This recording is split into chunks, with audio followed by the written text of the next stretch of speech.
world, things don't act independently of each other. Everything is connected.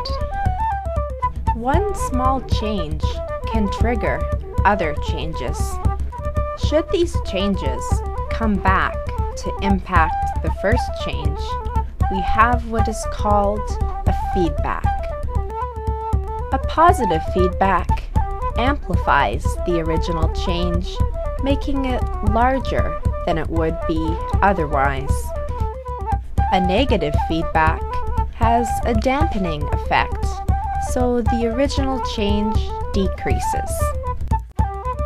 The idea of feedbacks is central to the study of the Earth's climate and is particularly important to the problem of global warming. All parts of the climate system, the atmosphere, the ocean, snow and ice, and living things are connected. Changing one variable can alter the way the other ones work. One important climate feedback has to do with the way snow and ice reflect sunlight. In places such as the Arctic, where ice is present year-round, up to 90% of sunlight can bounce right off the surface and never be absorbed.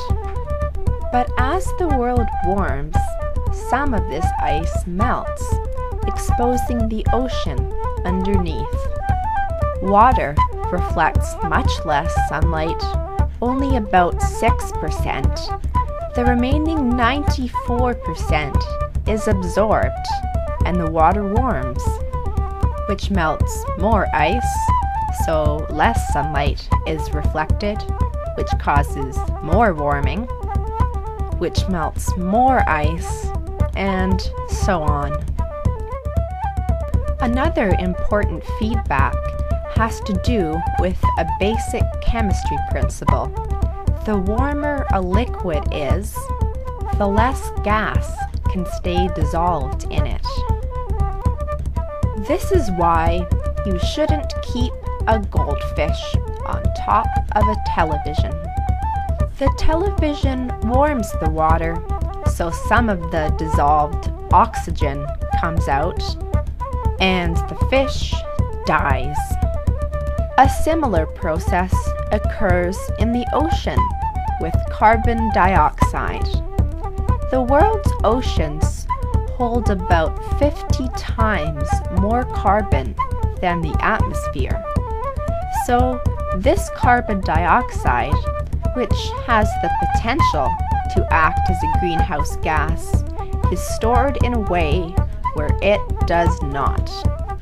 As global warming progresses, the ocean warms, so less carbon dioxide can stay dissolved. It is released into the atmosphere. More CO2 in the atmosphere means more warming, which means more CO2 is released, and so on. Finally, one of the most important climate feedbacks has to do with water vapor. There is always a limit to how much water vapor can be in the atmosphere at once. This limit increases when the air gets warmer. But water vapor is a greenhouse gas, so it makes the air warmer. So it can hold more water vapor, which causes more warming, and so on. Water vapor can also act as a negative feedback. It can form clouds, which reflect a lot of sunlight, just like snow and ice. This reflection decreases the amount of warming, which would have happened if no clouds had formed.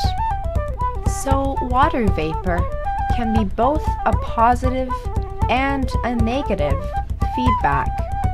Whether the end result is positive or negative depends on the structure and the coverage of the clouds.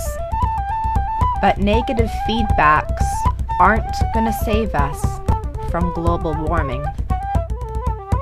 It's very unlikely that the negative feedbacks within the climate system are going to overtake or overwhelm the positive feedbacks within the climate system that contribute to global warming.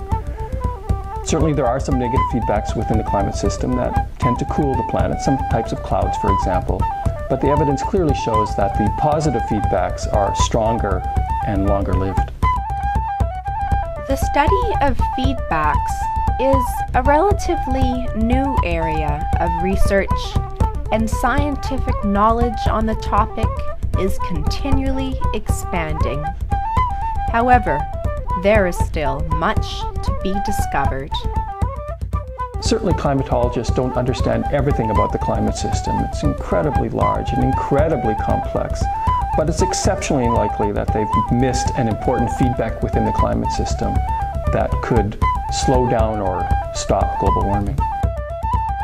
Everything is connected, especially in the climate system. But sometimes it would be better for us if it weren't.